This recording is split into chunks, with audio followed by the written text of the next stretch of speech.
येत्या 3 ते 4 दिवसात महायुतीच्या जागावाटपावरती अंतिम निर्णय होणार असल्याची माहिती मिळते।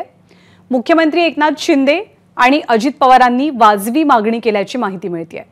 तर 2019 सालापेक्षा अधिक जागांवरती भाजप यावेळेला लढेल हे नक्की झाल्याची माहिती विश्वसनीय सूत्रांकडून मिळाली आहे।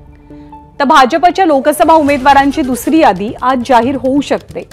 कालच्या बैठकीत राज्यातल्या 25 जागांसंदर्भात चर्चा झाल्याचं कळतंय।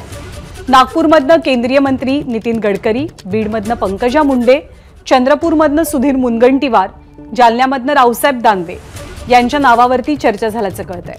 तर पुण्यामधनं मुरलीधर मोहोळ, दिंडोरीमधनं भारती पवार आणि भिवंडीतनं कपिल पाटील यांनाही उमेदवारी मिळण्याची दाट शक्यता आहे। तर बारामतीची जागा ही अजित पवार गटाकडे जाऊ शकते। तर महायुतीच्या जागा वाटपासंदर्भात उपमुख्यमंत्री अजित पवारांनी काय प्रतिक्रिया दिली ती सुद्धा पाहूया।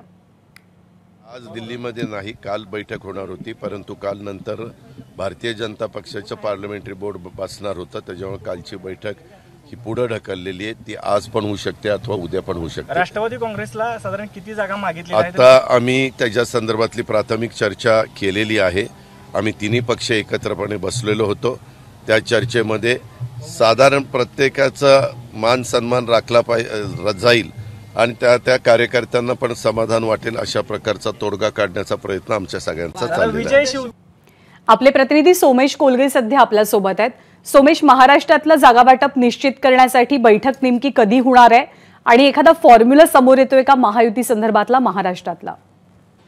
ज्ञानदा, आपल्याला जी माहिती मिळते ती अतिशय विश्वसनीय सूत्रांकडून आलेली माहिती आहे की अजित पवार गट असेल किंवा एकनाथ शिंदेची शिवसेना असेल, दोघांनीही अतिशय वाजवी मागणी केली। आता वाजवी मागणी केली याचा अर्थ हे स्पष्ट आहे की अजितदादांनी त्यांच्याकडे असलेले खासदार आणि त्यापेक्षा एक दिसण्यासाठी आकडा सन्मानजनक दिसावा अशीच मागणी केली आहे। तो साधारणपणे 3 ते 5 आकड्यांपर्यंतचा असू शकतो आणि एकनाथ शिंदेचे जे सिटिंग खासदार आहेत तितका आकडा तर त्यांना मिळेलच आणि त्याच्या आसपासचा आकडा एखादा असू शकतो। म्हणजे सध्या 13 खासदार त्यांच्या सोबत आहेत, तर त्यासह त्याच्या आजूबाजूचा एखादा आकडा म्हणजे 10 पासून ते एकूण 14 लोकसभेच्या जागांपर्यंत एकनाथ शिंदेंना जागा मिळू शकतात।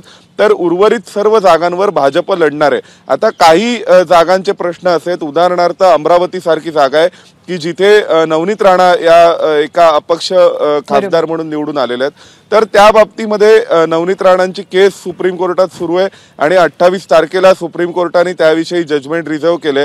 तर 2 आठवड्यात त्याविषयीचा निकाल कोर्ट देणार आहे। म्हणजे आता काही दिवसात अमरावतीच्या जागेबाबत, अमरावतीच्या खासदारांच्या जात प्रमाणपत्राच्या वैधतेबाबत निकालही येईल। त्यामुळे मग तो निकाल आल्यानंतर अमरावतीचा निर्णय होणार आहे। परंतु जी माहिती मिळाली आहे त्यानुसार रिझनेबल एकूण डिमांड्स आहेत असं भाजपचं म्हणणं आहे। भाजपच्या दृष्टीने एकनाथ शिंदे आणि अजित पवार गटाच्या डिमांड्स रिझनेबल आहेत आणि येत्या 3 ते 4 दिवसामध्ये महाराष्ट्रातील सर्व जागांबाबत निर्णय होऊ शकतो। आज अमित शहांचा पूर्वनियोजित दौरा होता, त्यामुळे मुख्यमंत्री आणि उपमुख्यमंत्र्यांची बैठक दिल्लीत होऊ शकलेली नाही आणि ती आज होणार नाहीये। परंतु 1 ते 2 दिवसात म्हणजे उद्या किंवा परवा कधीही मुख्यमंत्री उपमुख्यमंत्री हे दिल्लीत येतील आणि दिल्लीमध्ये येऊन अमित शहांची भेट घेतील आणि मग त्यामध्ये महायुतीच्या एकूण उर्वरित जागा वाटपावर चर्चा होईल। सध्या ज्या 25 जागांवर भाजपने चर्चा केली आहे त्या भाजपच्याच आहेत आणि त्या ठिकाणी भाजप उमेदवार जाहीर करू शकता आपल्या दुसऱ्या यादीमध्ये। महाराष्ट्रातील जी महत्त्वाची नावं आहेत आणि जी मोठी नावं आहेत त्यांचा त्यामध्ये समावेश आहे। ज्या निर्विवाद भाजपच्या जागा आहेत त्यांचा त्यामध्ये समावेश आहे। आता फक्त ज्या जागा शिवसेनेच्या होत्या आणि शिवसेना वर्षानुवर्ष लढत होती, पण आता तिथले विद्यमान खासदार हे उद्धव ठाकरेंसोबत आहेत, अशा जागांबाबतचा तिढा आहे कारण त्याविषयीचा निर्णय बाकी आहे। परंतु जे भाजपचं म्हणणं आहे त्यानुसार एकनाथ शिंदेची भूमिका ही काही ताठर भूमिका नाहीये, डॉगमॅटिक स्टँड नाहीये। त्यांची भूमिका अतिशय लवचिक आहे आणि तशीच अजितदादांची पण आहे आणि तीच भाजपची पण आहे। ज्ञानदा, धन्यवाद सोमेश। ताजी माहिती वेळोवेळी जाणून घेत राहू। एबीपी माझा, उघडा डोळे बघा नीट।